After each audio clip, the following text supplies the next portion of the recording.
بسم اللہ الرحمن الرحیم۔ السلام علیکم۔ حضرت بلال حبشی رضی اللہ تعالی عنہ ان اولین لوگوں میں سے تھے جنہوں نے شروع میں ہی اسلام قبول کیا، جن کو دنیا میں ہی جنت کی بشارت عطا فرما دی گئی تھی۔ حضرت بلال رضی اللہ تعالی عنہ مکہ میں پیدا ہوئے، جبکہ بنیادی طور پر آپ کا تعلق ابیسینا سے تھا، جسے آج کل ایتھوپیا کے نام سے جانا جاتا ہے۔ آپ نبی کریم صلی اللہ علیہ وآلہ وسلم کے 3 برس بعد پیدا ہوئے۔ آپ کا پورا نام بلال بن ابی عباس ہے۔ روایات میں آپ کی والدہ کا نام ہمامہ آیا ہے۔ صحابہ اور روایات کے مطابق آپ کا رنگ سیاہ تھا، قد اونچا اور قدرے دبلے پتلے تھے، لیکن جب صحابہ ان کی خصوصیات بتاتے تو کہتے تھے کہ وہ صادق القلب تھے، ایک ایسے انسان جنہوں نے سب کچھ محنت اور جدوجہد سے حاصل کیا، اور یہ سب اللہ اور اس کے رسول صلی اللہ علیہ وآلہ وسلم کے ساتھ محبت کا نتیجہ تھا۔ آپ صلی اللہ علیہ وآلہ وسلم کی جانب سے حضرت بلال حبشی کو 2 لقب یا 2 خدمات عطا ہوئیں، ایک الخازن یعنی خزانچی اور دوسرا مؤذن یعنی اذان دینے والا۔ اسلام قبول کرنے سے پہلے آپ امیہ بن خلف نامی شخص کے غلام تھے، جو اسلام کا سخت دشمن تھا۔ حضرت بلال رضی اللہ تعالی عنہ نے جب اسلام قبول کیا تو امیہ بن خلف نے آپ پر ظلم کرنا شروع کر دیے۔ امیہ بن خلف کا روز کا معمول بن گیا تھا کہ وہ آپ کو اذیت دیتا اور لوگوں کے سامنے آپ کو رسوا کرتا۔ اتنے ظلم و ستم کے بعد بھی حضرت بلال حبشی اسلام سے نہ ہٹے۔ یہی وجہ ہے کہ جنت ان کا انتظار کرتی ہے۔ مسلمان ہونے کی حیثیت سے ہم جنت کا انتظار کرتے ہیں، لیکن حضرت بلال کا انتظار خود جنت کرتی ہے۔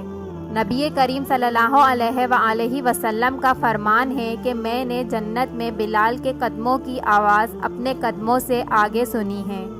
حضرت بلال حبشی کو اپنے سیاہ رنگ کی وجہ سے کافی مشکلات کا سامنا کرنا پڑا۔ ایک بار ایک صحابی نے آپ کو حبشی عورت کا بیٹا کہہ کر پکارا۔ آپ کو یہ بات ناگوار گزری اور آپ رسول کریم صلی اللہ علیہ وآلہ وسلم کے پاس گئے اور سارا معاملہ بتایا۔ آپ صلی اللہ علیہ وآلہ وسلم نے ان صحابی سے فرمایا کہ تمہارے اندر اب تک زمانہ جاہلیت کی باتیں موجود ہیں۔ آپ نے فرمایا میں جتنا ایک سفید عورت کا بیٹا ہوں، اتنا ہی ایک کالی عورت یعنی حضرت دائی حلیمہ سعدیہ کا بیٹا بھی ہوں۔ ان دنوں ایک صحابی کی بیٹی جوان ہو گئی تھی اور وہ اس کے رشتے کی تلاش میں تھے۔ ان صحابی کے دونوں بیٹے نبی کریم صلی اللہ علیہ وآلہ وسلم کی خدمت میں حاضر ہوئے اور اپنی بہن کی شادی کے بارے میں مشورہ چاہا۔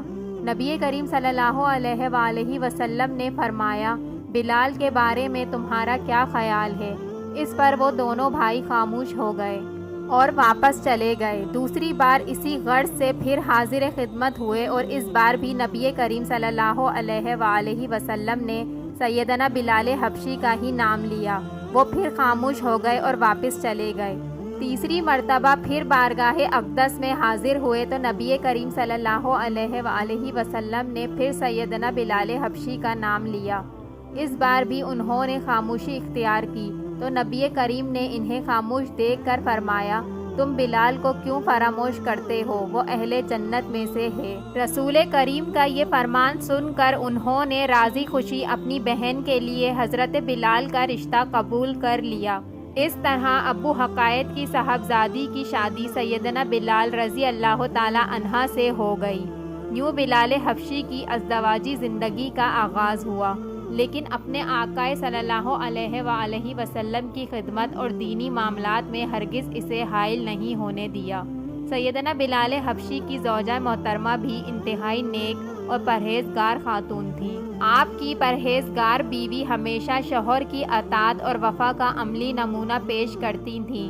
عام طور پر اور اہم امور میں سیدنا بلال حبشی کی دل جوئی اور خوشنودی کو اپنا مقصد حیات تصور فرماتی تھیں۔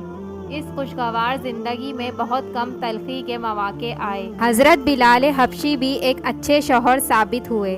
روایات کے مطابق سیدنا بلال حبشی نے اپنی زندگی میں متعدد نکاح کیے، لیکن انہوں نے اپنا کوئی جانشین یا وارث نہ چھوڑا۔ حضرت بلال حبشی کی زندگی اسلام سے محبت کا ایک بہترین نمونہ ہے۔ اللہ تبارک و تعالی ہمارے دلوں میں بھی اسلام کی ایسی ہی محبت قائم کرے، آمین۔ ویڈیو اچھی لگی ہو تو لائک اور سبسکرائب کرنا نہ بھولیے گا۔